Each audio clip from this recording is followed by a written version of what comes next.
एक उस्ताद अपनी क्लास में फेल होने वाले तालिब इल्म से फेल होने की वजह पूछता है, तो वो बड़ा दिलचस्प जवाब देता है। उस्ताद जी, साल के 365 दिन होते हैं और रोजाना 8 घंटे सोने के निकालो तो बाकी 122 दिन बनते हैं। लिहाजा 365 में से 122 दिन को निकाला जाए तो बाकी बचते हैं 243 दिन।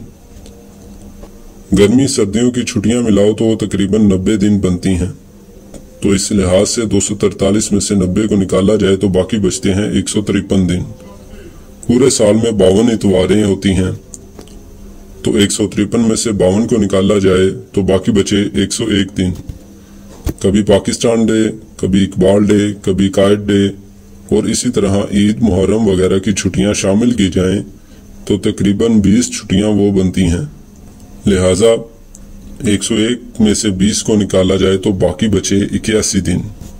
खाने पीने, नहाने, खेलने के अगर 5 घंटे भी लगाओ तो साल के हिसाब से 76 दिन बनते हैं। तो 81 में से 76 को निकाला जाए तो बाकी बचे 5 दिन।